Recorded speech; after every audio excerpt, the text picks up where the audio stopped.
Hello and welcome to class. Again, I am out doing testing, so I'm not able to do class today. But I thought I'd give you a video hack, a life hack, on how to document your research using Microsoft Word. Now, if you recall from previous video lesson, I showed you how to do documentation using EasyBib.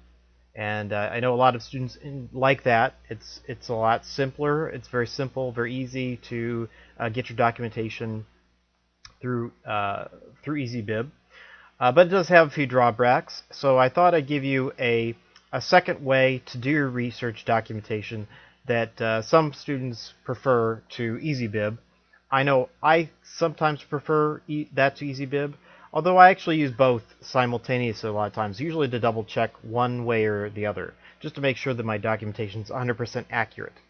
So just to recap real quickly, you should be able to see my document here as I'm working on my own draft of my Joan of Arc essay. I'll make it just a little bit bigger. Some of you may be wondering, well, how does Mr. Armin make his essays look so spiffy and professional looking? Like, I got my name up here in the top and page numbers, and I've got my name at the top here, and the title of my essay is set perfectly centered. It's the correct font, and the paragraphs are indented and double spaced, and all this is good. All this is well done. Well, you may remember in a previous video lesson I explained how to have the computer set it all up for you so you don't have to do any work. I'll recap real quickly. But basically it comes down to this. You go to your blue File tab, if you're using Microsoft Word, of course, and then you click on New. And again, your version of Word may look a little different than mine. Mine is a slightly older version. It's not the brand spanking new one using Windows 10 or Office 365. It's my computer is a little bit older, but it does have Windows 7 on it. But what you're going to do is you're going to look for the little box that says Office Templates, and there's a search bar here. I'm just going to type in three little letters, MLA, which stands for Modern Language Association, right? And then I'm going to go ahead and hit search. And there's my research paper in MLA style. Highlight it, download it.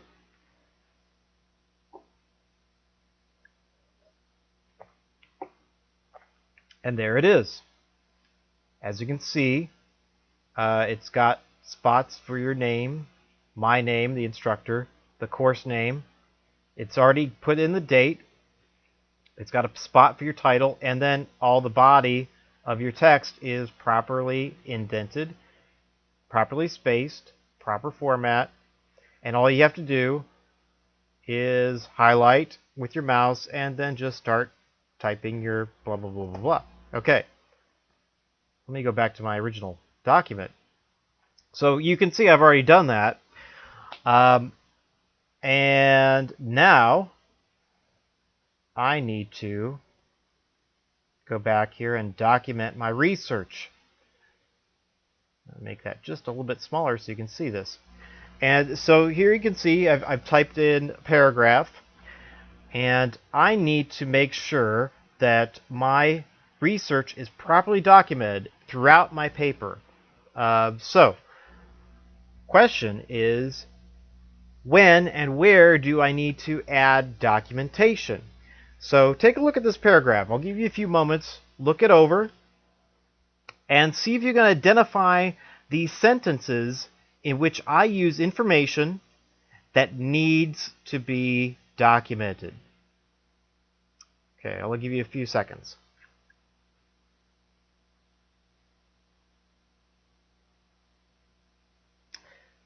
All right, so documentation needs to go where there are, first of all, direct quotes. So if you noticed, I used a direct quote. Even though I identified the speaker as noted historian Kelly DeVries, that does not absolve me from responsibility. I still need to include some kind of documentation. What book did this quote come from? What website? what newspaper article. I need to help the reader find this information, because someday in the future, somebody's going to be reading this essay, and they're going to be doing their own research, and they may be using me as a source to build their own paper. So I need to show them where I got my information so that they can trust me as a credible source. So that I'm going to highlight this sentence. I'm going to boldface it just so you can understand this needs to be cited. And for the reason that there's a quote, there's a direct quote. These are not my words. This is somebody else's. This is Kelly DeVry's words. I'm borrowing Kelly DeVry's words to support a point I'm trying to make about Joan of Arc. That is, she is a semi-legendary figure. So this is my idea up here, and I'm using this quote to back it up. The other part, you may have noticed,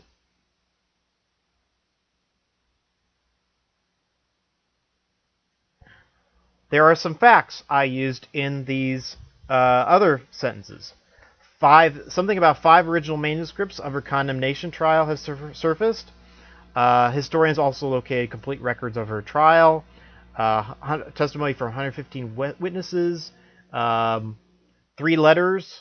How do I know these? This is not something that an average person walking down the street is going to know about Joan of Arc. So these are facts that are not part of common knowledge. And since I was not there at the time, I was not in the 19th century, contrary to maybe your beliefs that I am that old, these are facts that need to be cited. I need to explain how do I know this information? Where did I get this? So I'm going to highlight this. Now it sounds like I'm highlighting a lot of information, but you have to understand why I'm highlighting this. These are facts that are not part of common knowledge. I borrow these facts to support this statement that I made up here. And I'm borrowing this quote to support my statement here. So I'm going to need citations, what's known as in-text citations, at the end of maybe each of these sentences, and certainly at the end of this one. That sounds like a lot of work. And it kind of is. If you're using Microsoft Word, there is a little bit of front-end work that needs to be done in order to get this in where I can document easily. But once I get all the groundwork, all the foundation work put together, then this is going to be a lot easier. So, but it starts with me knowing that I need to cite these sources. So I need to find the information. Where did I get this information? Well, hopefully I kept good notes. If not, it's going to be a real pain in the butt. Well, I did keep good notes, but I'm going to take you directly to the source itself so that you can see where I got this information. I got this information out of 2 different Google books. There's Kelly DeVry's, and this other book is where I got the facts from. This book by Joan of Arc by Regine Pernod and Marie-Veronique Klein and Bonnie Wheeler. So these are the sources I need to use in my paper. I need to document them. And how do I get this information into this document? That's going to be the real trick, isn't it? Well, okay, so in Microsoft Word, they do offer you a lot of tools, a lot of powerful tools I can use at my disposal. I'm just going to unhighlight this for just a bit. Take it back to normal. So I know I'm going to use those other 2 sources. I use those 2 sources in these paragraphs, so I need to put that information into my document. What I'm going to be doing is I'm going to be building a database, and the database then is going to make my life a lot simpler. So how do I do that? I'm going to go up here at the top. If you notice there's tabs, I'm going to click on the References tab. Again, you may not see this if you have a very, very old version of Microsoft Word. If you have something that's older than 2013, you may not see this. Actually, I think it might be older than 2011. But certainly by 2011, they've got some kind of References tab at the top. Now you're going to see a lot of tools here.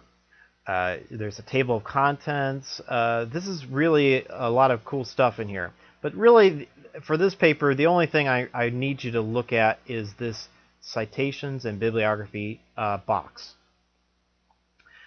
There's a couple ways you can build your database, but I find the most direct way is to click on this button that says Manage Sources. And what this is going to bring up is a dialog box. This is called the Source Manager. And if you notice, there's a whole bunch of crap already in the database. What happens is, on my computer, I have what's known as a master list on the left-hand side and a current list on the right-hand side. The master list holds all the sources I've used for every research paper I've ever written on this computer. It's kind of handy. In case I have to use a source over again, you know, maybe I'm writing 2 different papers on the similar topic. Maybe I wrote one paper on Joan of Arc specifically, and maybe later on I'm going to come back and write a paper about the 100 Years' War in general. And maybe that the same source I used for both papers is applicable. So I could have this in my master list and just hit copy and paste, right? Let's see. Yeah, I could do that. But for you guys, you probably will see blank on your master list and blank in your current list. That's fine. So what I'm going to have to do is I'm going to go ahead and hit New, because I want to create a new source for my paper. The current list is only the sources I'm using in this paper. As you can see, I'm not using any sources right now. So it's going to bring up a dialog box, another dialog box. It says Create Source. First of all, what you want to do is you want to click on the Show All Bibliographies box. Make sure this box is checked. As you're going to notice, it's going to bring up a whole bunch of new stuff and little asterisks next to different items. The asterisk means that to the best of our ability, we need to make sure that we answer these, we fill in these boxes, the ones that have asterisks. We may not be able to fill out all of this form. In fact, I can guarantee you I'm not going to be able to fill out every one of these slots. Some of these slots don't even apply to my source. But what I'm going to need to do, first of all, I'm going to go up to the type of source and pick which kind of source I used. I'll go back to my source here. We'll start with DeVries first. This is a book. How do I know it's a book? Well, it's in Google Books. So this was originally a print copy of this book that was later scanned in by Google, and now I'm looking at the digital version. That's important to note because how I document that source is going to depend on what version of the source I used. So what I'm using is the Google Books version of the original paper copy. So I'm going to come back here, and the best description, I'm going to scroll back through here. I could put website, but the best description of this source is actually book. So I'm going to leave that in there. Then it's going to ask me, well, who's the author? All right, well, I'm going to hit Edit button. And this is easier if you hit the Edit button, by the way. It's going to bring up yet another dialog box, which says Edit Name. And then I have the last name, the first name, and the middle name. So I go back here, and it says Kelly DeVries. I want to make sure I capitalize the name. He's got one of those weird names that, if you look, it starts with a capital D, but he's got a capital V in the middle there. So I'm going to make sure I get that correctly spelled. So DeVries. Sometimes you can copy and paste right into the box, but in this case, Google is not going to let me copy and paste out of them. Alright, so then I hit Add. So once I type in the last name, first name, notice that it pops the name in there correctly with the last name, comma, first name. That's proper MLA style. So I don't have to worry about, did I put the last name first? Did I put a comma in there? And then if I have another author's name, I'm going to put the last name, first name, and hit Add again. If I make a mistake, if I misspelled Kelly DeVries' name, I can always highlight this, delete it, and start over again. Once I've completed all the authors that I know are listed for this particular book or article, I'm going to go ahead and hit OK. And notice it added the name in there. If it was a corporate author, then you could check the box and it will move it down here. What corporate author means is did a company write it rather than an individual name. You don't want to hit corporate author in this case because what will happen, it'll screw up the name of the person. Okay, now I need to find the title.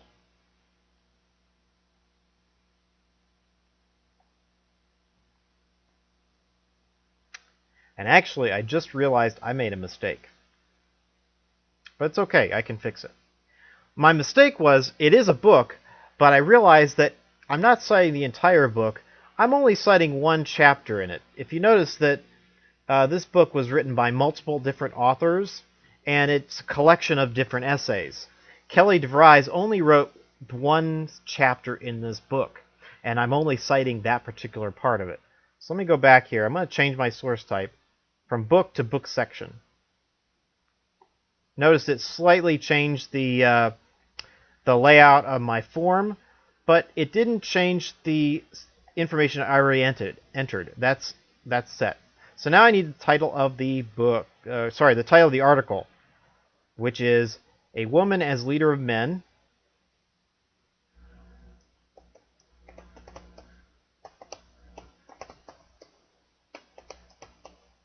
Colon.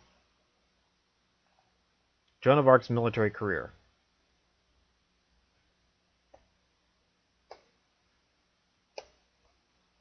I'm going to have to be careful to capitalize correctly the title. Okay. Now I need the book author. I'm going to hit edit. And as you can see here on the side, here's the title of the book. Here's the title of the names of the two authors or editors. Whoever collected these books, or these articles together. So Bonnie Wheeler and Charles T. Wood. So it doesn't matter which order I put them in. I'm just going to put Wheeler, Bonnie. Notice I'm going to hit add. Alright, so there's that name. And then the other guy was, already forgot. Charles T. Wood. So, type in Wood, Charles, spell it correctly, and the middle initial T, period, and add. So now I've got both authors in there. Now if I needed to switch the order, I could simply highlight the name, click on up or down, and it would switch them around. Alright, so now the book title is Fresh Verdicts on Joan of Arc. That one I actually can copy and paste right in there. I'm just going to copy and paste. The other thing I need to know is, when was it published? If you recall from our previous video lesson, for a book, I can just scroll back up to the top front page and look for, there we go. So I'm looking for Garland Publishing, New York and London, 1996. Kind of an older source, but that's okay. Oh yeah, I need to go back to that page.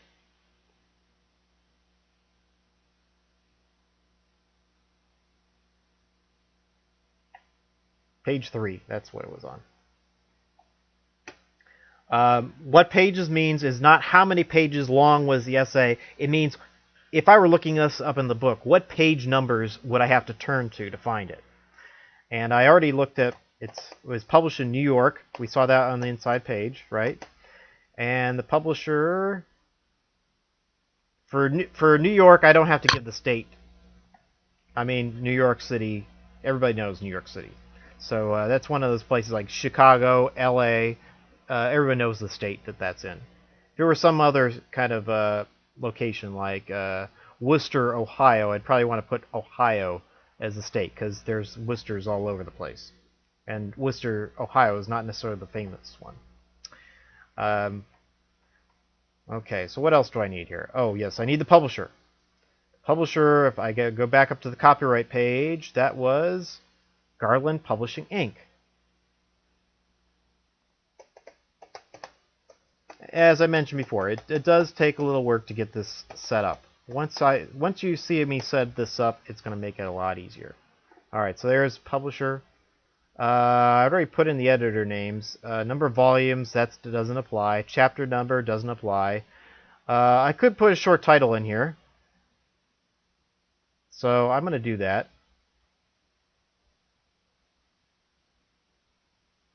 And what it means by short title, it means that when I put my in-text citation here, I don't need to put the entire frickin' long title. That's a really long title. I want to shorten it down a little bit for my in-text citation. There's no edition number on here. I don't need any comments. Medium type is important. Remember, I said this is a book, so I could have the Kindle version. I could have the paper hardback copy. I could have the a PDF version. What I'm actually accessing is the web version. So I put in the word web.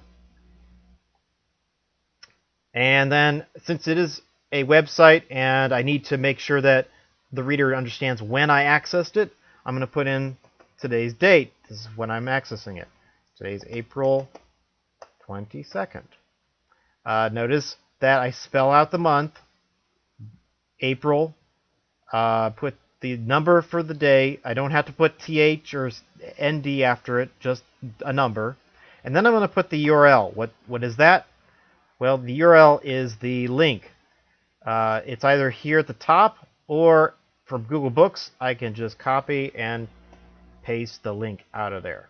So that little chain link, that's where I can get the email or the URL from. So I'm going to paste that right into there. Don't try to type this out. As you can see, this URL is a mile long, and you get one letter character off and you're screwed. Nobody's going to be able to use this URL if I screw it up. So once I've entered as much, and you can see here, I did not enter information for each and every slot. I just entered as much information as I knew about the source. And some of it didn't even apply, like edition. There is only one edition, so it doesn't matter. So I'm going to hit OK once I'm done. Don't panic. If you make a mistake, you can always come back, highlight it, hit Edit, and fix any mistakes you made. That's the nice thing about Microsoft Word, is you can come back and fix things. And it will automatically fix everything in your paper if you screw it up. Alright, now I need to do one more source, which I'm going to do here in a second.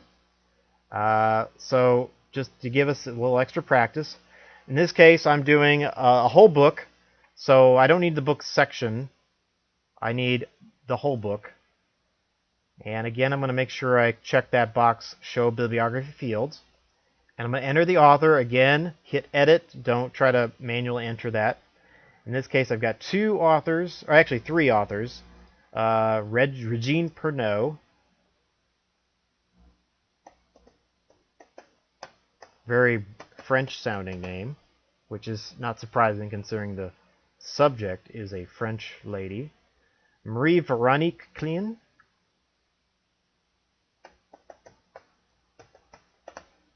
Hyphenated. That's interesting. Don't see too many hyphenated first names. And then add, and then Bonnie Wheeler. Well, that's definitely a English-sounding name. Perhaps she was the one helped translate the French into English. Alright, so now I got three authors here, and I'm okay with that. Now I got to get the title. And this one I can copy and paste. So I'm going to do that. Then the year was produced. Well, let me scroll all the way. Wait. Before I do that, I was on page 100. I think it was on page 100. Yeah, 100. Just got to remember that because that was the page number that I got the information from. Just want to make sure I remember that. And it's in my notes somewhere. FYI. So go back here. Here's the copyright page. Here's the title again, the authors. There's the name of the publisher, St. Martin's Griffin. Let's see here. Copyright date is 1998. A little bit more recent. Okay, so let me go back here. The year it was published was 1998. The city was New York. What a shock. About 90% of publishers are in New York City. Or London. But usually if there's if there was two places given, like for example New York and London where it's given in the other one, just give the give the location in the country or the closest one to us. So London is a long ways away. New York is probably the publisher for the American version, so that's what I'm going with. So that's that. Let me go back here. I got to put in the publisher name. What was that? Oh yeah, St. Martin's Griffin, which I'm assuming is a imprint of St. Martin's, the publisher. Again, I didn't have to put the state or province because New York, everyone knows New York is in New York. And it's in the United States. Because New York is the famous one. I don't have an editor, I don't think. Oh, let me see. Oh, yeah, we got edited by Bonnie Wheeler. Okay, there, put that in there. Even though her name's as an author, she also served as the editor. So I'll add that. Okay. And then I do have a translator because it apparently was in French first. Translated by Jeremy Duquesne Adams. Oh gosh, one of those weird names. Okay. So Adams, Jeremy, and that's how do you spell that? Quesnay. I think it's pronounced Quene, but Quesnay. And then I'm going to add, so there's the translator, because this was originally in French, so somebody who somehow knows how to speak French better than I do might pick up the French edition, so I want to make sure that they understand it's actually the English edition. I can make a short title of this one as well. But in this case, this one's fairly short already, so I'm going to leave that be. I think I have used a couple other sources, also used the title Joan of Arc. So I don't want to have two short titles of the same, so I want to make sure that that's different. Oh yes, and I've used page 100. I didn't use the whole book. If I didn't use the whole book, if I use the whole book, I don't need to give the page numbers that I used. If I only use one chapter or a few pages, I definitely do. And again, I did use the Google Books version, so I need to put in the word web. If I had used the hard copy, I would just put in the word print. But in this case, web. And again, date, year I accessed it, 2016. The month is April. The date is 22nd. And then I go back here to the URL, click on the little chain link, copy, paste, and I think I got it all. I don't have a DUI, so that's okay. We're okay. Now notice that it added DeVries to my current list, so now it's available for my current document, but it also added in my master list, so if I write another paper, I can use it again. Pernod is the same way. And if you scroll down here, you may notice something interesting. Here is a preview of what the documentation is going to look like once I put it in my paper. And I can double check this. Does it look right? Is the author name first? Is it spelled correctly? Is the title there? Is it italicized? So I can see all this information. And if I have a general understanding of what MLA style is, I can kind of double check it and see if there's anything obvious that's weird about it or missing. Okay, once I've added all the sources I need, I can go ahead and close this. I can always come back and add more sources. As I'm researching, I'll probably find new sources and I can go through in here and add them. But now to go back to here's where things get a lot easier. First of all, I want to make sure that my style is MLA, and that is correct. I want the 7th edition if it's available, and it is. As you can see here, there's many different styles. When you get into college, they may ask you, if you're in let's say a psychology class, they may ask you to use APA. If you go to Harvard, for example, they may ask you to use Harvard style. But Word makes it easy to simply switch between documentation styles. Okay, so I made sure that's correct. So now, remember, I have to cite my sources. First thing I need to do is add an in-text citation. So remember I said that I got all these facts from one source, and that source was this one, the Klin Wheeler Pernod book. How do I get that in there? As you notice, my documentation is not visible in my paper yet. I have to add it in there manually. But since I did all this work, setup work, to get my sources managed correctly, it's going to be pretty simple, because now I've got all this information in my database. So all I have to do then is go over here, put my cursor where I want the citation. In this case, I want it at the end. Usually I want it at the end of the sentence where I use the facts. So, but you can see here, there's one sentence with a fact. There's another sentence with a fact. There's another one. All these facts came from the same source, so I'm going to put just one citation at the end of the sentence to cover all of these facts that came in these sentences. So I'm going to go up here, click on Insert Citation. When I click on this, now that I've set up my database, notice that my sources now appear in a list. The more sources I have, the longer this list will be. So now I just simply have to pick which source did I use. And the answer is, I used this one. So I'm going to click on that. Boom, look at that. Pernod, Klin, and Wheeler. It's automatically formatted correctly, so I don't have to worry about it.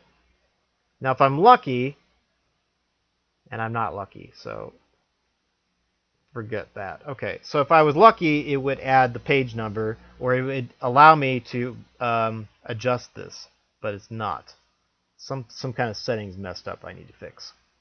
But anyhow, even if it's not, remember I used the page number, page 100. All this information was found on page 100. Boom. Okay, now, the other source I used was for this quote. And what I'm going to do is I'm going to take that period out of the quote, put it over here, and my citation is going to go right about here. So my cursor is going to go right here where the citation is going to go. So I'm going to hit Insert Citation, hit DeVries, but I've got a problem. Oops. And this is where not having it automated is going to be a problem.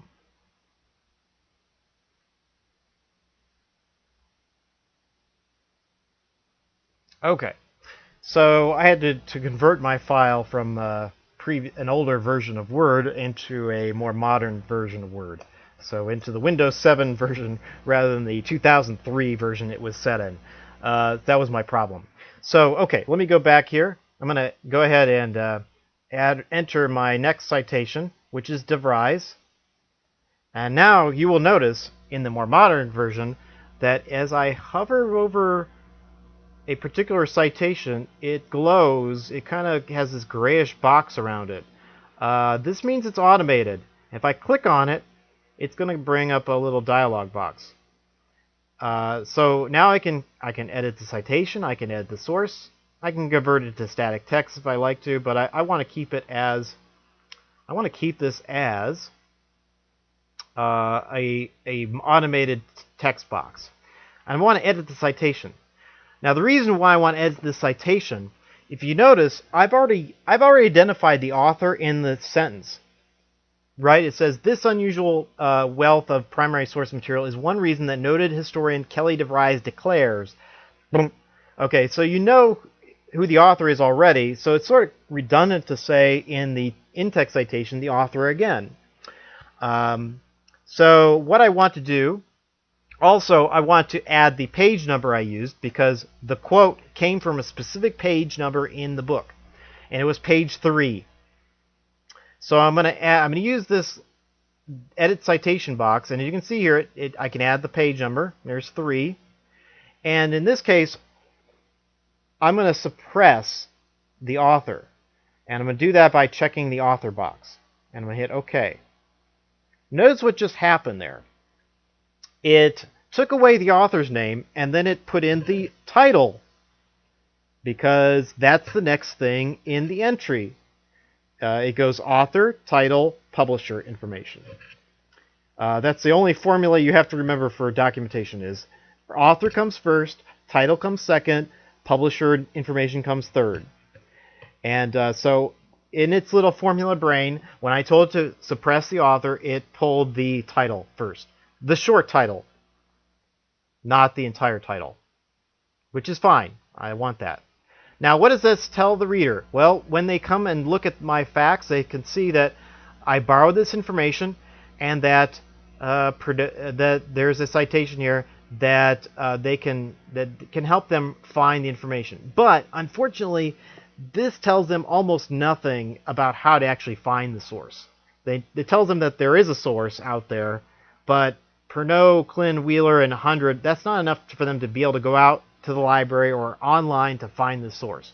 There's another part of documentation needs to happen, and this happens at the end of your paper. So I'm going to go ahead and hit Insert Page Break. Oh, notice that my page numbers automatically paginated. Oh, isn't that wonderful? Yeah. Love it when the computer does the work for me and I don't have to lift a finger. But anyhow, I'm going to hit Page Break, and now I'm going to enter my citation. I'm going to go back to References tab here, and I'm going to go back to this box that says Bibliography. This is the only other thing that you have to worry about on the References tab.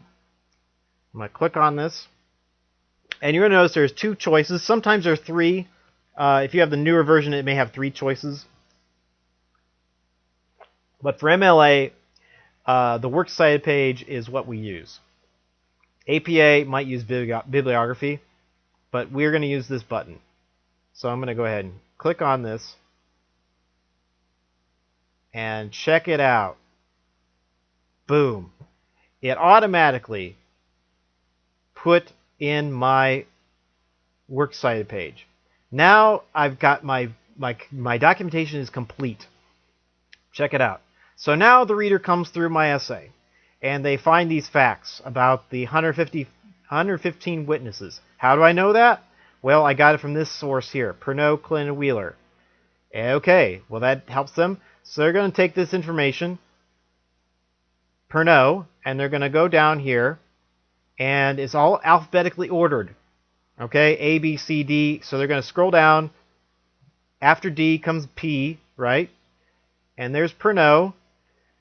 And there is the entire citation, the other entire works cited entry. This is going to help them find the information. So here's the link. They can copy and paste that into their web browser. If the link doesn't work, they've still got the author name, the title, they got the edition, and so they can go find another edition that might be, if the link is broken, they can find in different ways. So this is all to help the reader understand where you got the information from, is to help you show the reader that you're somebody that's trustworthy. Look at the sources I use. These are really credible sources. And because you trust these guys, you will trust me because I'm a good writer and I did my homework. The only thing I might need to do, go back to the Home tab here real quickly, because I did not default my font to be Times New Roman. I'm just going to highlight this and switch it over. Times New Roman 12 point. There we go. Now it's beautiful. Now it's lovely. Now what happens if I add another source? Let's say I come back up here to References, manage my sources, and I want to add another source. Let's say for this one. What do I do? Well, notice since this has the same like automated text box as the others, I can go up here, click on Update Cites. Notice what just happened. Between D and P, it added Hetchinger. So if I add a source, all I have to do is go back to my Works Cited page, hover over it, and click on the Update Citations. And any changes I made will automatically kick in. Now be careful if you were to, let's say, make some manual changes. Like notice I changed the font, and it changed it all the way back to Arial. Okay, that needs to stop. Absolutely needs to stop. So what I'm going to do here is Times New Roman 12 point, and I'm going to say set as default. You better believe it. All right, there we go. Now, if I add anything that's manual and then I hit update, it'll change it right back. So don't try to manually fix this text. Go back into your managed sources. If you need to make any adjustments, do it here. Don't try to manually fix things, like, oh, I misspelled the name, DeVries. What's going to happen is as soon as I hit update, it's going to change it all the way back. So it'll undo any manual changes you make in the text box. So use your managed sources correctly to adjust that. Now, so once you set this up, it's all automated, so you don't have to think too hard about this.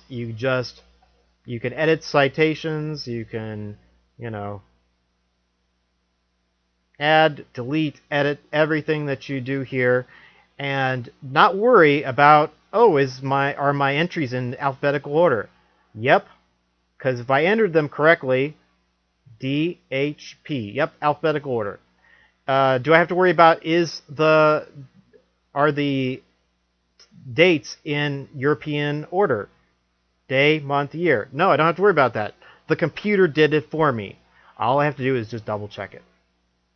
Okay, so hopefully this makes your life a little bit easier. Like I said, it does take a little effort to get this set up. But if you've taken good notes, you just take your information from your notes, copy and paste into your managed sources. And as long as you enter the information correctly in your form, it should spit out a properly formatted MLA citation. But you need both parts, right? Without your in-text citations, this tells the reader, doesn't tell them what facts you used and which ones came from what. How do I know that this quote came from DeVries if maybe there's 2 DeVries books here? Maybe it came from here. I don't know. So you need in-text citations. And in-text citations are completely worthless if you don't have a works cited page. The 2 parts work as a team, and without both, they don't succeed at all. So let me know if you have questions. If you have a source that you're not sure about, that stumps you, like, how do I cite this? I can't figure it out. Hey, that's what I'm here for. I invite all challenges. Try to stump your teacher. If you got a Netflix documentary, or if you got a PDF that you downloaded from a website, or a DVD, whatever it is you think that's kind of a weird out there source that you use that's credible, I'll figure out how to cite it. But hopefully this will make it easier for you. All right, well, thank you very much. I'll see you guys hopefully next week. Testing is starting to come to an end. We just have a few more makeups, and we'll be done. Thank goodness. All right, have a great weekend.